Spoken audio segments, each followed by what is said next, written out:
Hello, everyone. I'm Jeffrey Cologne for IBM for Midsize Businesses, here today to host our Cloud Computing 2020 Futurecast video chat. We have a number of people assembled today to talk to us over the next hour. We're here live on the Mid-Market YouTube channel, and there's a variety of ways that you can follow us today for our 360 experience. You can follow us on Twitter at IBM Midmarket is our handle. The hashtags we'll be using is hashtag Futurecast and hashtag IBM SMB. You can also like us on Facebook, facebook.com/midmarketibm. Join our LinkedIn group, which is at linkd.in/midmarketibm. And of course, you can subscribe to our YouTube channel here if you're watching us live, and that link is youtube.com/midmarketibm. So we have three people here today, all very prominent in the field of cloud computing. Just a little intro to them before I throw it over to our moderator, Fred McClimans. Fred is, over the course of his career, he's authored a book on physical communications infrastructure. He's published over 200 editorials and articles through outlets such as IDG and CNN Online. He also writes regularly for his blog, fredmcclimans.com, and some of his recent speaking engagements have included the Huffington Post, LinkedIn Lady Radio Show, BizForum Debate Series, and the Ziff Davis Roundtable on mobile business opportunities and competitive infrastructure. He tweets from his handle at Fred McClimans, that's FredMcClimans, and Fred is joining us live from the Virginia side, right outside Washington, D.C. today. So welcome, Fred. Thank you. We also have Stowe Boyd with us today. For the past decade, Stowe's work has been around social tools and their impact on media, business, and society, including the future of work and the rise of the social business. He spends time on research, design, and media activities, working with a diverse set of companies and collaborators. In 2012, he consolidated his research activities under Work Talk Research, which is an independent research cooperative that he heads. His projects this past year have included innovation cultures in collaboration with Teresa Di Carano of Intervista, social network science in collaboration with Claude Thoreau of Nexology, the business of social business, which is a long-format writing project, media futures in collaboration with Gerd Leonard of the Futures Agency, and various research reports that he does for GigaOM.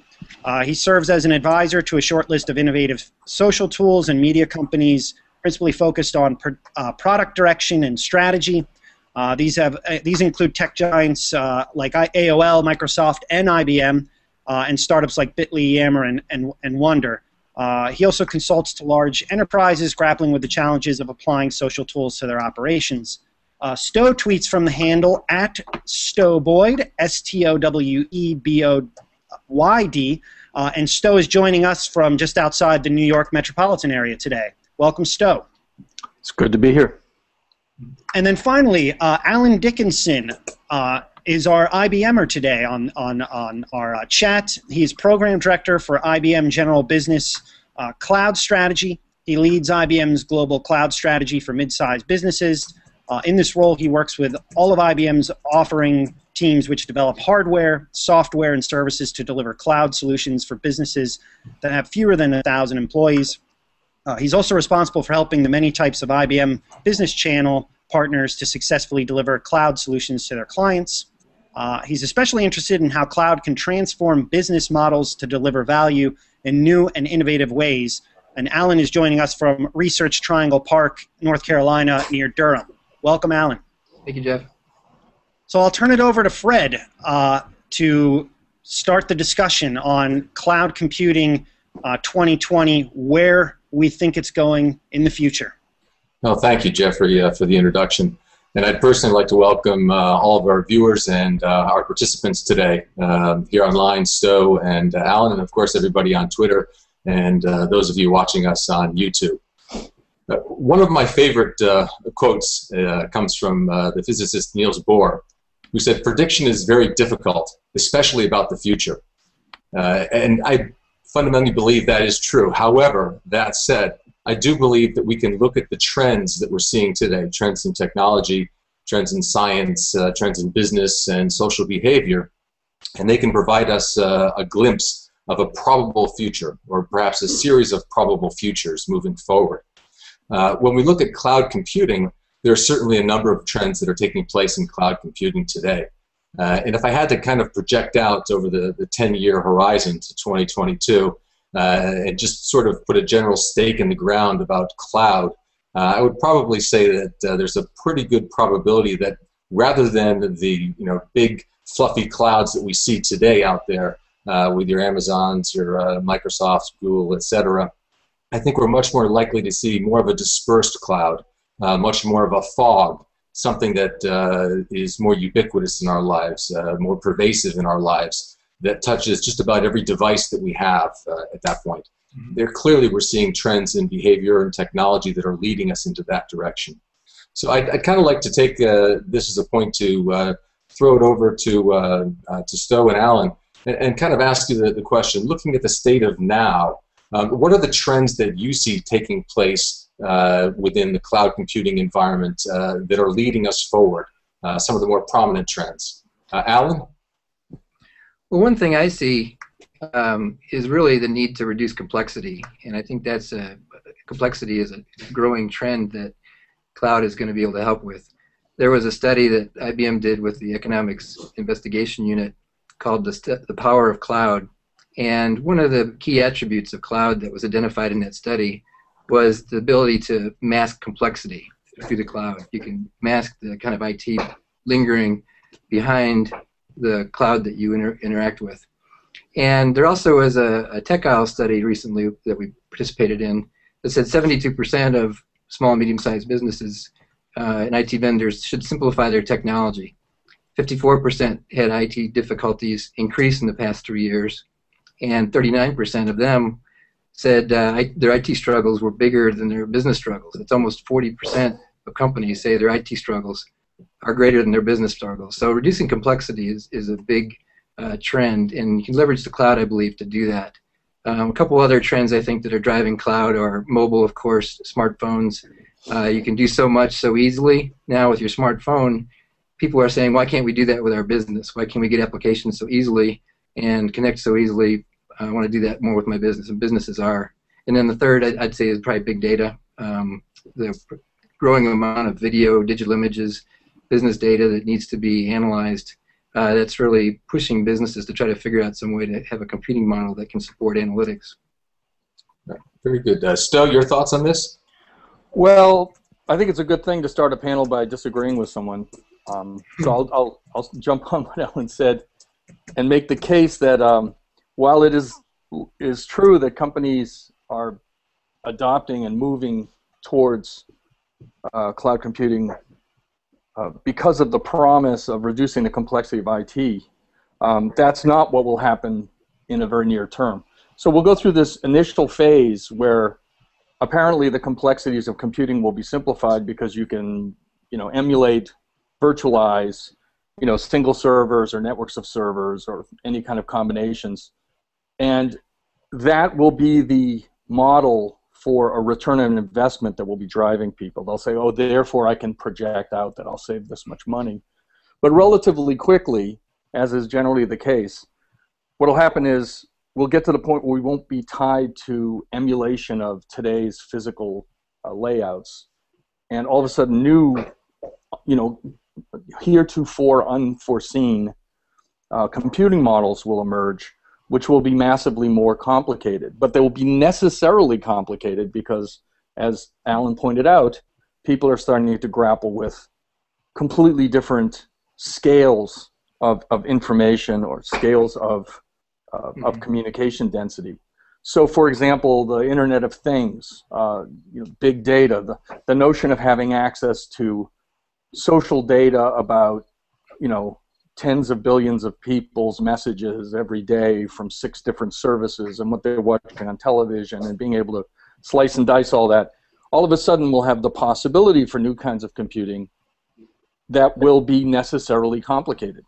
So just like the case of adopting email once upon a time, which was driven originally by return on investment studies that CEOs and CIOs demanded before adopting, believe it or not, enterprise email systems. Years later, only a few years later, when they finally were hypothetically going to sit down and measure whether they got the return on investment back, it was already too late. It didn't make any difference whether or not they were getting some kind of return on investment, higher productivity or something, because the companies had changed. The world had changed so dramatically in that very brief period of time. There was no going back. There was no putting the genie back in the bottle. So I think that'll be the same thing will happen. The first order of benefits that people are seeking turn out to be irrelevant by the time the second order benefits start to pay off. That's an interesting point. And I think there's a shift at which point we go from adopting the cloud to the cloud really adopting us. It's a role reversal that's going to take place here. If you think about so many technologies, when we first implement them, they are the shiny new thing, and we treat them a little bit delicately. And at some point in time, there's that tipping point that takes place, and all of a sudden we realize it's commonplace. And with technology, the historical trend has been, that time period occurs on a faster, more frequent basis. Just look at how quickly the iPhone spawned a whole new wave of, touch-sensitive devices. People don't really think about the fact that it was just introduced in 2007, and yet that's one of the core devices that is driving cloud and being used by cloud implementations today. Yes, we are all slaves to our mobile devices here. So I do want to get to some of the possibilities that the cloud can bring to us in the future. But before we get there, both Alan and Stowe, you brought up an interesting issue regarding the simplification of processes and at the same time the complexity of processes. And when we talk about the future of cloud, we're talking about not just the place where people store data, but where processes take place, where applications reside, where a whole layer of complexity is being injected into our system. It will make our lives simpler, but that's a very complex process that needs to be explored, developed, and implemented. Unfortunately, with complex systems, we very often see complex failures. When you start to build something this new, I think it's reasonable to expect that there are going to be some difficulties moving forward. So I'd like to kind of get those out of the way. What do you see, Stowe, with some of the challenges in building this complex system that we need to overcome, to get us 10 years out into a much more ubiquitous cloud deployment?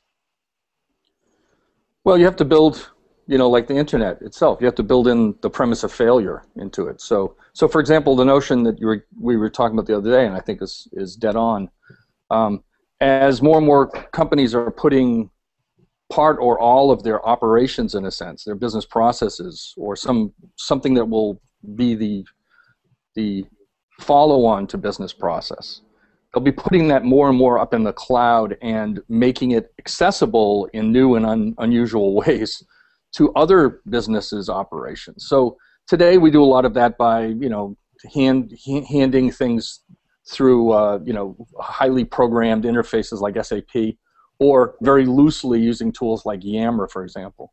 But the notion that you could have some kind of hybrid, sometimes flexible, sometimes more rigid kind of model of what your operations are, and being able to rapidly and dynamically assemble groups of people from within your business and across other businesses to quickly come together and perform some project or something like a project, and then disband, in a sense, fall apart at very low cost, and all of this can be done in a quasi-automated way.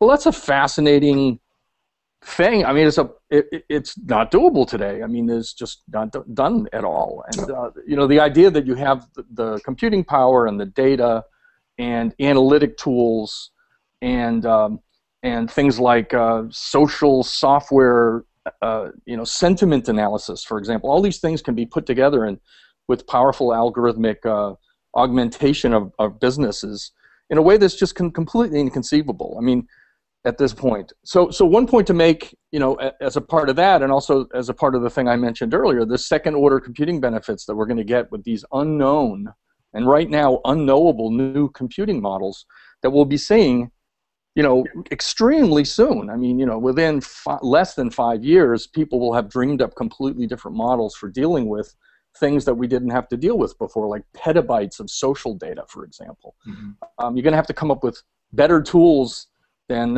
you know, the mechanisms we have for dealing with it now, and people will. And that's why I'm saying that, you know, we will expand. We will swap one kind of simplification of complexity for another amplification of complexity, because it's going to offer so much back to us. Yeah, so some of what you're talking about almost sounds like a technological cloud-based adoption of the lean startup model, where we try a lot of different things before we actually figure out what's really working right. And I'm curious. I was reading an article yesterday about intentional failure, and the notion that when you get into new areas like this, you intentionally want to fail because you don't really understand, you know, all the fundamentals of what you're dealing with. So you experiment a bit more. Well, yeah, you know, the Ethernet protocol has a backaway algorithm that's built into it under the premise that the wrong behavior in the situation where a server is being overloaded is to send more messages to it. So, you know, the fundamental of the protocol is if you're sending messages to a server and it's not responding, then increase the time between the last message and the next, and so on, and continue to back away so that you're actually giving the other server a chance to catch up and not crash, for example. So in a similar way, I mean, that's, you know, metaphorically it goes along with your idea. You have to build in these premises of how things can fail in order for agile systems to be able to, you know, take left-hand turns that were unexpected or the like. And so, yeah, I think you know, agility is something that we'll want to see more of. And companies will pay a large dividend for systems that allow them to artificially be more agile than they can be without those systems. Yeah, Fred. Yeah, that's a good point. One thing, Fred, I think about that when I think about intentionally failing is I think there's also going to be, you know, a number of intentional successes. One of the things about cloud is it does allow people to rapidly prototype much quicker. So as you prototype new business models or try new things, there are going to be some failures, and they're going to, you know, happen quickly.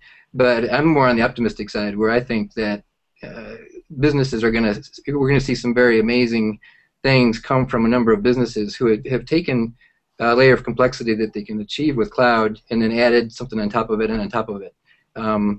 One thing that you asked about, you know, some things that might go wrong or might go well. We need to watch the security and privacy issues that might arise around cloud, and that's, you know, kind of a speed bump right now. Some of it's perceived, some of it's reality.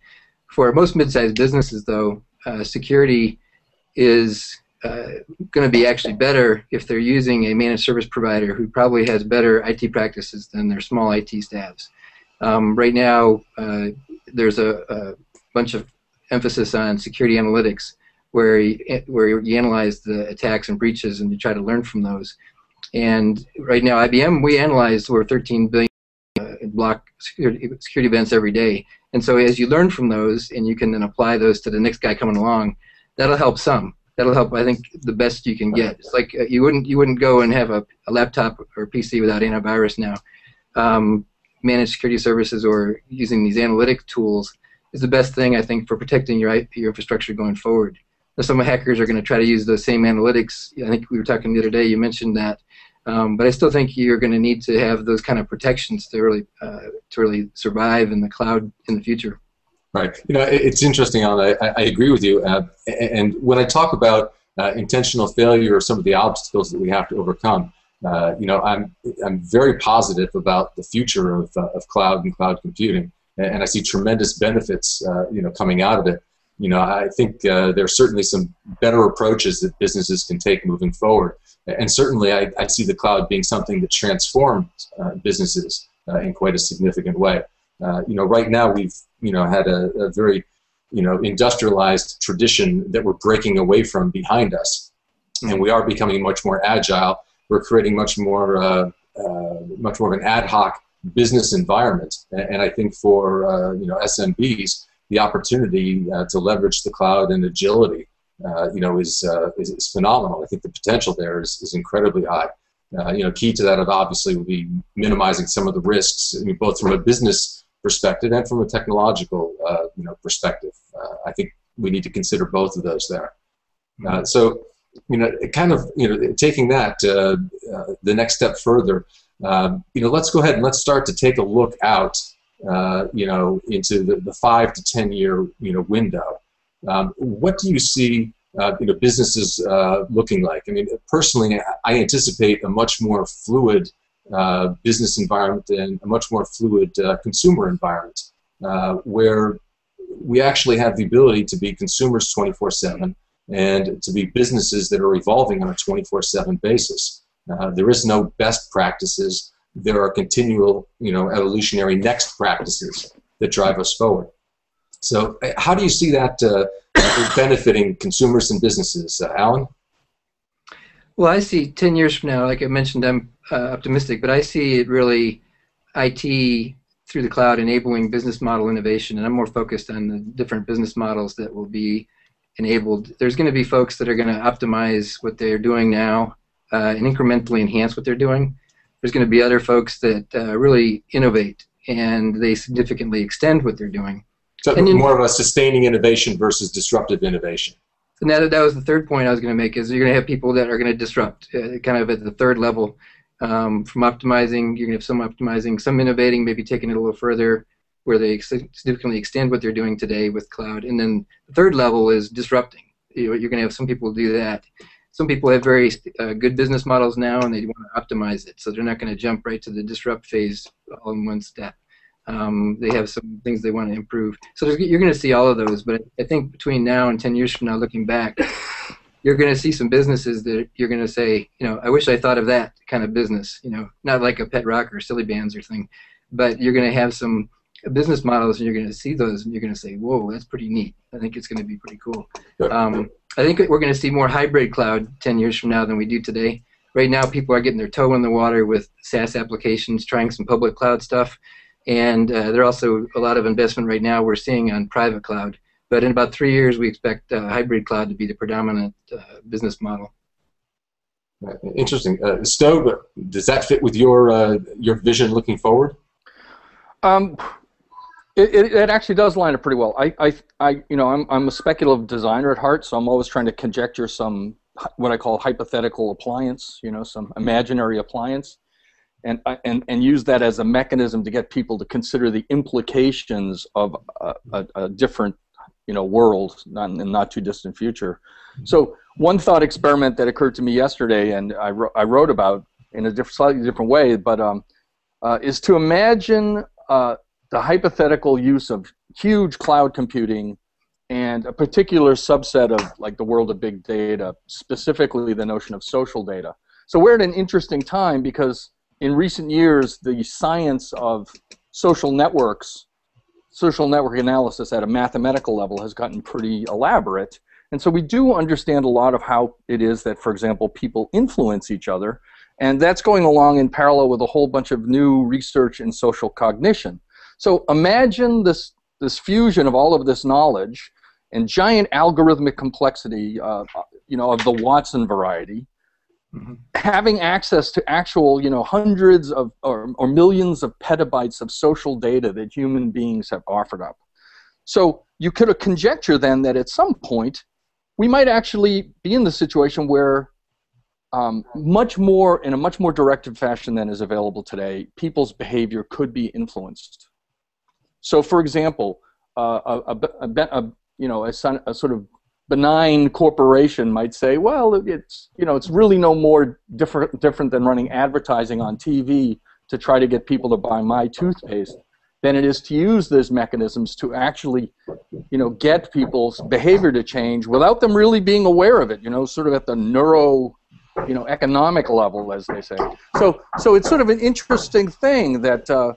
You can imagine that the combination of all these sciences means that people with lots of money could be actually influencing our behavior one way or the other, for the good, getting us to smoke less cigarettes and walk more, or potentially to sell their brand of shoe polish. So I mean that is that is actually something that is conceivable in a very short period of time, and we can expect that if that was conceivable, people would be doing it. And so that raises all sorts of questions. And similarly, you could do thought experiments that are equally helpful to grapple with the implications of these things as a society or as businesses, for things like the Internet of Things, where everything that is out there that could be sensorized is. So every traffic light, right? Every doorway, every elevator, every soda machine, could be connected, and I could actually send a tweet to the soda machine in my building and say I want this kind of soda, please, and it would inform me when it was available. Yeah, there's almost an interesting point though there, where we go from people influencing us through the cloud to the consumer actually driving the applications and the activities that take place in the cloud. I mean, in a very strong way, the dispersing of the cloud into more of a fog gives the consumer much more control over the content they consume, the products they purchase, the things that they see in front of them. And there's, I think a tipping point that will occur at some point there, where the consumer does start to realize they can leverage, the cloud, and there's a significant level of control and power that comes with that. We already see that taking place in the social realm. Well, take the example of television. I mean, it's a great example of an area that's being rapidly changed by social technologies, and television in 5 years is going to be almost unrecognizable compared to what it was, say, 5 years ago. And that's because television executives are aware of the fact that they can, in fact, in the near term, get to a one-to-one relationship with every fan of every show. And that's a good thing. Yes, exactly, because the fan has a voice, because as before it was just, a demographic, abstraction. Whereas, when people can actually, raise their hand and say, I like this, or I like that actress better, or this format of show is more interesting to me, or when this happens on the TV screen, my attention is turned to my second screen device, and that's where I'm not paying attention, I'm texting. All of that stuff is information of the sort I was talking about. These are all social gestures that people are leaving, and it can be mined in ways that were inconceivable even last year. Let's say. I look at that, and I think that there's a shift that's taking place. Traditionally, when we thought of big data, it's about statistics. It's about numbers. Where people were, how many people did this, temperatures. There's a certain point at which the amount of information that individuals are inputting into the system, it begins to change, it morphs, and we start to not necessarily dig into it to derive sentiment, but we start to use that to get a better understanding of each individual's context, their perspective on a particular event, something that I like to call biological big data. Well, this is the other side of your fog. I mean, it's data exhaust, and in this case, it's social data exhaust. People are leaving, this trail of breadcrumbs, but there's so much of it. A trail of breadcrumbs is just not a good analogy. So, it is exhaust, and it can be analyzed and mined and pushed together with other people's exhaust, and something can be made of it. And so I think it's phenomenally interesting, but if you take one or more of these examples, dig into a niche like the financial services world, or healthcare, or television, and actually conjecture what could be happening when you have access to this data and the cloud computing might with completely new computing models that aren't limited to emulating a network, a rack of physical servers. It's possible that completely new notions of business success will emerge. Yeah, and I'm counting on that, and that's a good segue point, because I kind of like to get Alan in here and kind of talk a little bit about some of the verticals that we see benefiting from the evolution of cloud computing, and the adoption. Yeah, one of the just on the last point, one thing that comes to my mind is Sun Life Stadium in Miami, where they're using kind of cloud and big data to better manage this place that has concerts and has football games, and they're trying to use it to manage. They have 24,000 parking spots, they have 75,000 seats, they have so many employees, and they have weather that they're managing, and they have all these different variables that they're trying to use to improve the enjoyment of the entertainment for their patrons. And they have social media that they've linked in before the concert. They have images of the game on your way home. If you leave early, you can see what happened. And so there's ways that different businesses are using cloud today. Another example that I really like is Topcoder. It's a software development kind of community, or it's a technology community that's kind of formed a company. And the company is less than 50 people, 50 to 100 people, and they have these contests with about 400,000 members of their community to develop software that you might want to have developed. And so you can take it to them, and they have a contest to do it. There's another cool company, I think, it's called Enviso, that is using internet technology, 3D imaging from your web cameras like we're using today, to monitor your emotional response to the stimulus you're getting right now. So if people wanted to participate, they can't do it the way we have it hooked up today, but in the future you could send in your emotional reactions to stimulus online. And I think that's a cool model. That's a Swiss company that's doing that. So there's some cool verticals that are doing some interesting things right now already.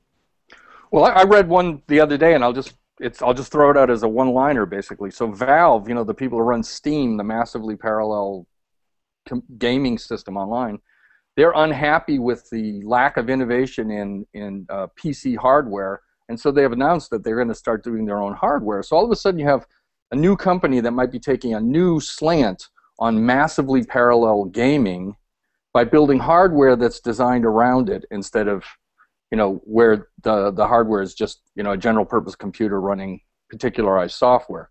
So, you throw your mind ahead a couple of years, imagine that they do that and they manage to get a reasonably large subset of their people, buying some new hardware that does things in a radically different way, but it might be, it's another kind of cloud. I mean, you're talking about hundreds of millions of people playing on these interesting, who knows what kind of hardware in some kind of massive network that could be doing all kinds of different things than what we're seeing today. So I expect that if they go in that direction, it'll be as much of a revolution as we've seen in the last 10 years in gaming, all over again.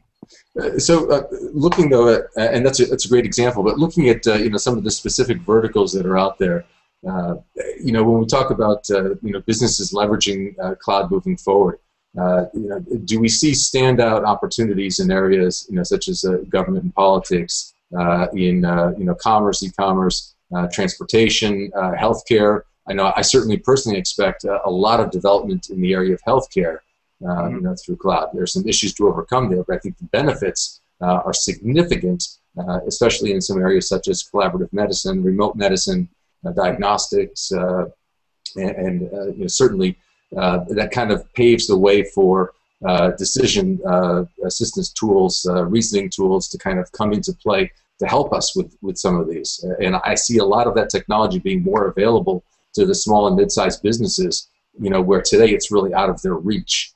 Alan, are the particular verticals that you really see a strong opportunity in?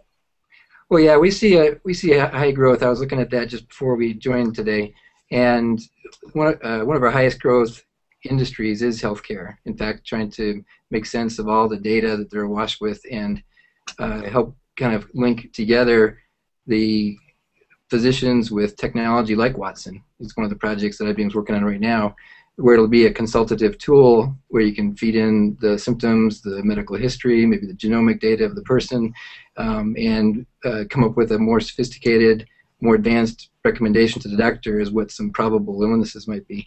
We're also seeing high growth in insurance, industry, media and entertainment, and also the utilities industry. The utilities are kind of managing resources on demand, kind of like what we're doing with IT now with cloud. And so just like managing electric utility or water supply, that's kind of an on-demand thing that cities are trying to do in a smarter way. And so they're leveraging cloud technology to do that and manage the data. Well, Vinod Khosla just came out and said he was funding an activity along the lines of what you mentioned with Watson. And their analysis was that 80% of what doctors do could be done perhaps better, but certainly as well, algorithmically. And in fact, the benefit of the algorithms is that they're always up to date on the most modern stuff, whereas the average doctor is 7 or 8 years out of date in general. So I think there's enormous opportunities in that area. And the one that we haven't touched very hard, but is, I know, another area of huge interest in the investment community in the U.S. is modern transportation, the notion of autonomous vehicles as a sort of radical and revolutionary thing.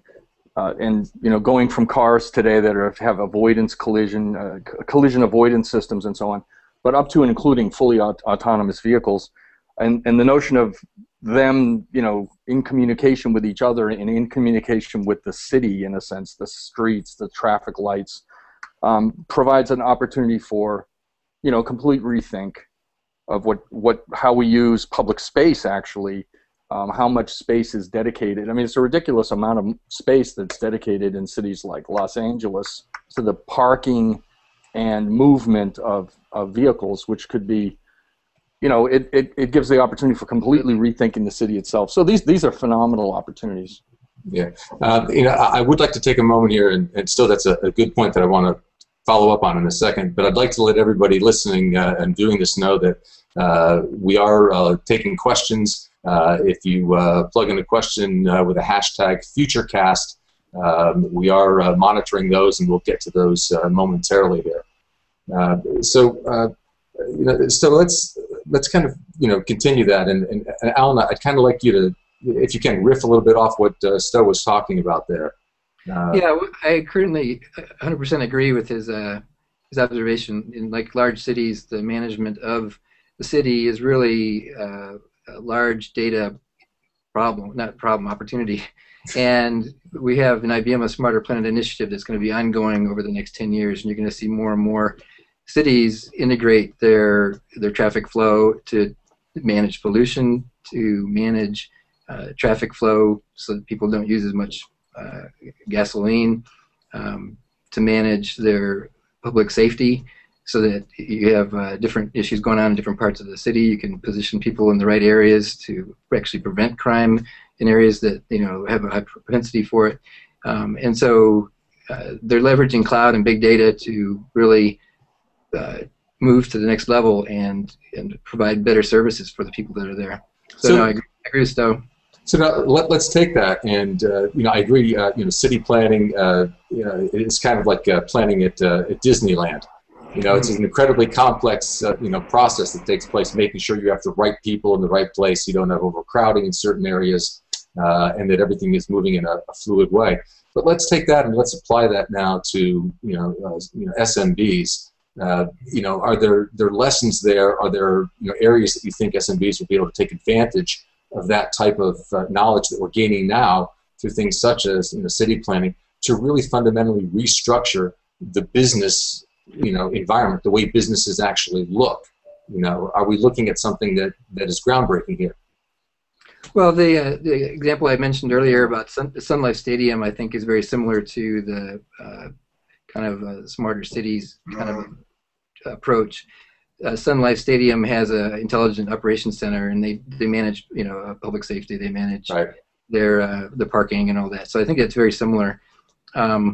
One other example that came to my mind while you were speaking there is a small medium business, Esti, who it's an online marketplace for homemade goods, and they use cloud technology to in the evenings to analyze their website traffic. So they take a billion of different visits by their customers to their website, and they're able to analyze that with cloud computing and basically very economically rival the computing capability that previously was only able to be done by larger enterprises like the Gap or IKEA. So you'll see some mid-sized businesses actually being able to get through the cloud Fortune 500 type capabilities that previously were only reserved for them. All right. So now let's take that one step forward, and I'll bring in everybody's favorite hashtag, future of work. What does this mean for the way businesses operate and hire employees, and what does it mean potentially for employees? I mean, I see a very fluid future here where being an employee no longer means being tethered to a particular desk, to a particular device, or perhaps even to a particular company. We could work from home.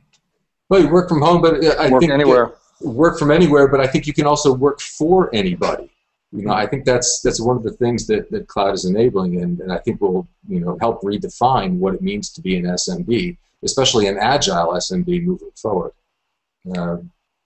Stowe? Well, I agree. It's sort of another one of these things where it's the rate at which it's changing suggests that it'll be unrecognizable in a decade. So we've already seen in the U.S. we're up to 35% or more of professional and creative work is done by freelancers, and the line is just continuing to sort of run along. The handoffs, the trade-offs that are being made on both sides is it's sort of a political discussion, so I'll leave that aspect out. But there are motivations on the side of both companies and individuals at various points in those individuals and companies' lives where it makes sense to outsource, rethink, become a freelancer, and so on. And the fundamental comment has really got nothing to do with cloud computing, but it talks about our motivations and what, if you will, the context for the disruptions that we're talking about, and why it is that the disruptions are convenient and desirable, like moving stuff into the cloud.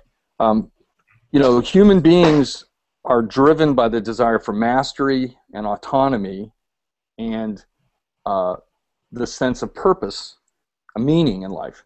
And if, in fact, it's possible for people to achieve a greater degree of autonomy and mastery in their area of interest, they're happier.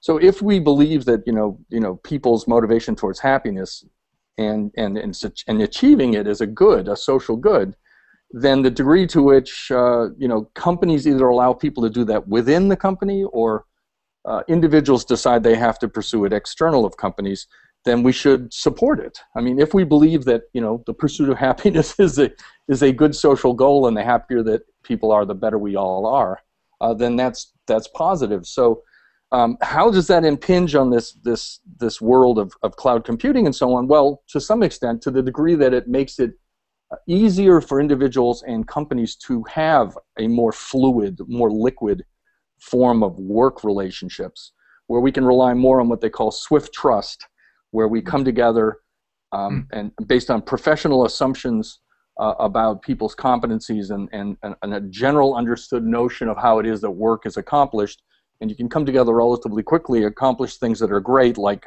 producing an Oscar-winning movie, for example, and then disband. Well, to the degree that that is possible and good, great. And it's not necessarily the case that everything can be worked that way, but to the extent that things can, and the people can get away from the need for building what they call deep trust, then that's probably good, because deep trust is also a nice way of talking about jungle fighting and political infighting and right.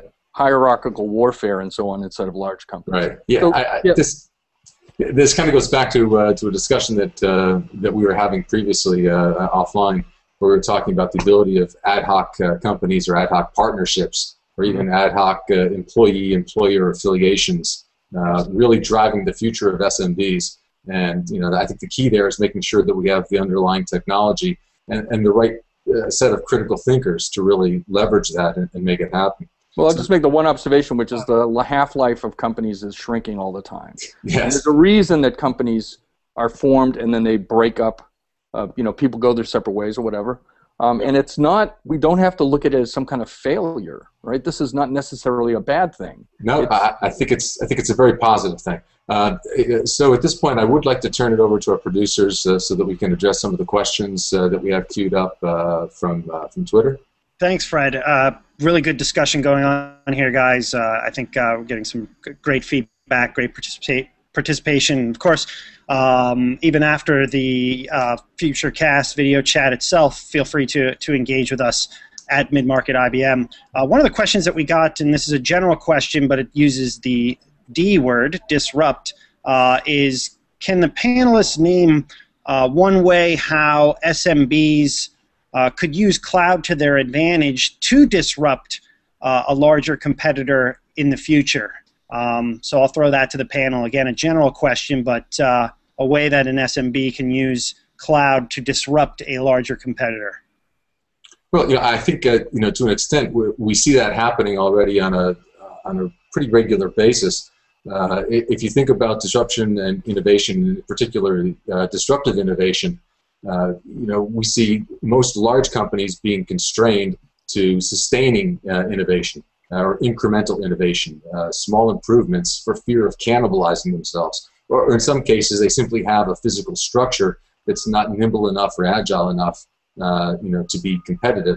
And in contrast, we see smaller emerging companies, a lot of SMBs that are more reactive, can be more agile in the marketplace, that don't necessarily have the legacy holding them down and have the ability to create innovative products that really do open up new markets, create new value propositions, and move forward. So I think we're already seeing that. I see the cloud certainly as being something that acts as a catalyst for that in moving that opportunity forward. Alan, your thoughts? Yeah, I agree with what you said. I think my recommendation to mid-sized businesses, if they want to be disruptive, would be to first look at using the cloud to simplify the complexity you have in your business right now, and outsource and shift those things that you don't want to have as part of your core business that are giving you the IT headaches. If you have an IT headache, you can probably find somebody in the cloud that can do that for you, and then you can focus on reinventing your business. And you can do what we talked about earlier in the call, where you can do some rapid prototyping and do some experimentation with partnerships through the cloud, and let the cloud let you focus on what you do best. What is it that your business has a core competency in, or that you want to develop one in? Focus on that, and focus on innovation in that area. And test new business models for your company. Be creative and have fun, and you'll have some disruption. Yeah, that's a good point, Alan. I know we use the word outsourcing to describe a lot of different things. I kind of think of it as more of an offloading of activities that aren't, core to your expertise. Exactly. And leverage the cloud and the opportunity to diversify those things that are not necessarily core to your area, and really, hammer home those things that are your strengths. Stowe, your thoughts on this question? Well, I think the most revolutionary adjunct we've seen to, the sort of normal, traditional way of innovating and trying to out-innovate your competitors as a startup or as a smaller company is Kickstarter.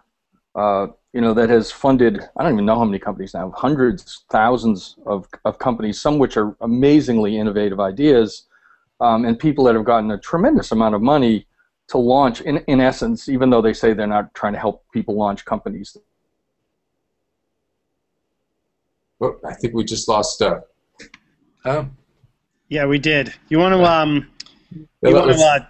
I have another question if you want, Fred, here, that I actually was going to lead into. We'll let him come back in. And that was, what roles in a mid-size business can most benefit from cloud, and how? So this is looking at, obviously, emerging roles in a mid-size business. Who may become front and center, who may not be front and center right now in terms of using cloud? Alan, go ahead. Yeah, one thing that we're seeing a lot of is companies in maybe marketing and sales. That's one of the first, I guess, business areas that we're seeing innovate, leveraging cloud, and leveraging software as a service applications like CRM applications, and trying to link that to maybe their current ERP type application that they have that runs any type of supply chain they have, using a technology like Cast Iron Connect or something like that kind of connects the two with a pipe and can be rapidly done. You can use it rapidly to build a bridge between these two platforms. And so I think marketing is going to be one area that's changed as you improve, and seems marketing and sales, both of those. Mm-hmm. Yeah, I think certainly marketing and sales will benefit. I think there's a whole new wave of potential areas in terms of processing capability that can be leveraged for SMBs that are looking to offload a lot of their core computing requirements. And certainly there's an opportunity there for SMBs to explore the ways that they can leverage cloud to actually develop new products, run through new iterative cycles, and actually do a lot more number crunching, not just in the area of big data, but having more computing power to enhance their engineering capabilities. I think there's also a pretty good opportunity in the area of advertising and marketing through the cloud. We're starting to get more information about demographics. We're starting to get more biological big data, the perspective of individuals. And I like to tell people, when you market to me, always remember that I'm a community of one. Right. And we're starting to get to that point where we have enough information that's out there where we can actually start to create advertising that's a little bit more targeted and moving forward. So, I think, on the development side and the collaborative side, there's certainly strong areas there. And then on the advertising side, I see some pretty good advances. Still, welcome back. Stowe's back. Hey, it's part of, live television has these issues. The cloud may have some of these issues, which actually is going to lead me to my next, the one sort of negative-leaning question, which actually could be spun into a positive. What are the inhibitors? What are the main inhibitors to why many people aren't adopting the cloud? Is it cost? Is it the fact that most people don't understand it? What's the main inhibitor for an SMB? And then what are some examples of companies that and the solutions that they've adopted in terms of using the cloud? Stowe, you want to jump on that one? Well, I think the primary inhibitor of the adoption of all kinds of new technologies is people aren't sure, as I mentioned earlier, they're not sure they're going to get a payment on the investment they have to make. They're not going to get a return on the investment they're making. And so whether or not that turns out to be relevant 2 years later, it is a constant inhibitor of adoption. And that's because the great majority of people who are in the situation of making these decisions about making a major transition, moving our ERP solution up into the cloud or whatever, are generally not early adopters, or they believe they shouldn't be in questions of this sort. Yeah, that's interesting. The whole notion that people may not be aware of capabilities or even fear, uncertainty, and doubt.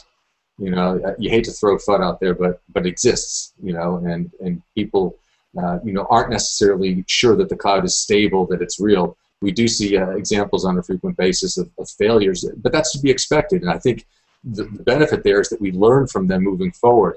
I think one of the other issues is that I think people at this point perhaps really haven't figured out how to, appropriately leverage the cloud. Still back to your point about, ROI on cloud. And, you and I and Alan were talking earlier, you had a great example talking about, the radio to TV, paradigm. I think right now a lot of individual organizations and even consumers are looking at the cloud, and they're trying to repurpose their existing business models into the cloud. And that will work for a certain period of time, but at some point, we're going to truly figure out what that new value proposition is that we can leverage, either as a business or as a consumer. And I think at that point, the ROI will become much clearer moving forward. Alan? Well, right. They're trying to optimize. A lot of folks are trying to optimize now, and that's probably step one. It's usually the most visible step that you can take is optimize your business. And so you really have to embrace cloud and all of it, what it can do to get into the innovative stage and then the disruptive stage. Another challenge that we see some companies facing as they move to cloud is in the area of getting data where it needs to be. Sometimes they'll have a software as a service application that they've deployed or they want to use, and the data is in the cloud. And they have other data that maybe is in their server down the hall, and they're not sure how to get these connected together. And so that's one of the solutions that I was talking about earlier. There are ways to do that with solutions like cast iron, where you can kind of connect data either from one place of the cloud to somewhere else in the cloud, or you can connect data from that's in the cloud to your private cloud or your server next door to you. So there's ways to resolve that, but we see people really focusing on that. Actually, there's some studies that show that companies will spend more integrating data, integrating applications the next 3 years in cloud versus deploying new applications. They'll spend a bigger percent of their budget just trying to integrate what they have already.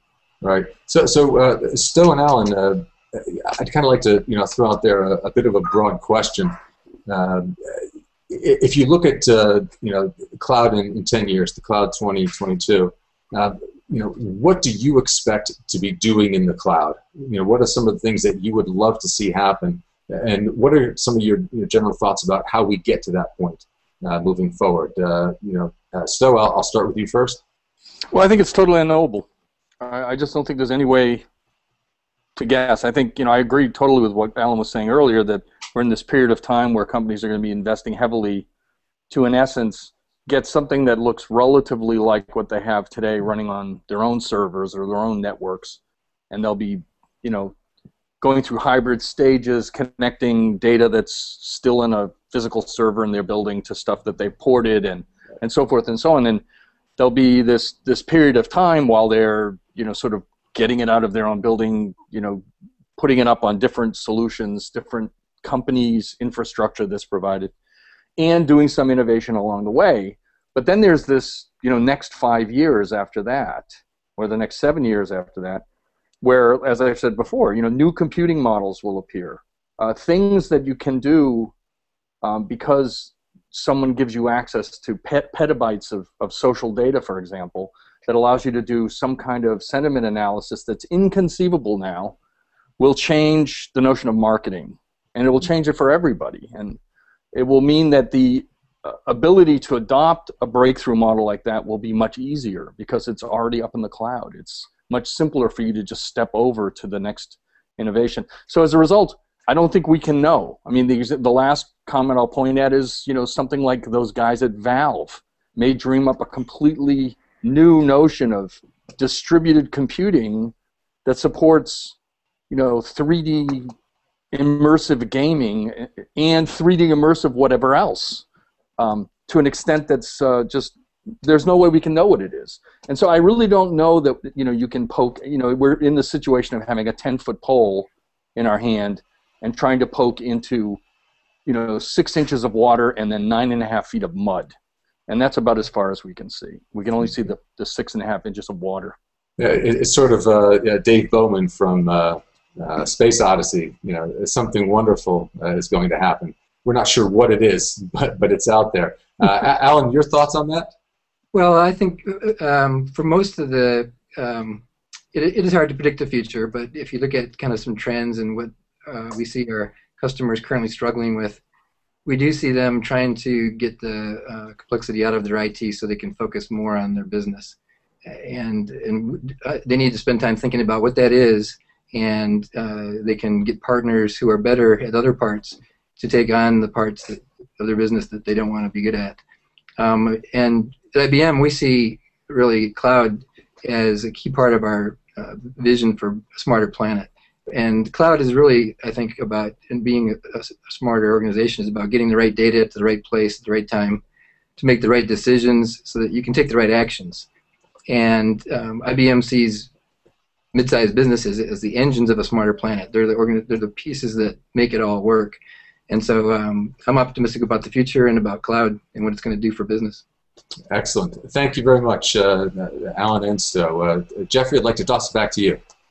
Thanks a lot, everyone. Our panelists today, Fred McClimans, Stowe Boyd, and Alan Dickinson, forecasting the future. This was a lot of fun, fellas. We look forward to seeing what people have to say about this and more. And again, continue to engage with us on Twitter at MidmarketIBM, and look for our next series of FutureCast panels. Thanks again, everyone. Thank you. Thanks. Thank you.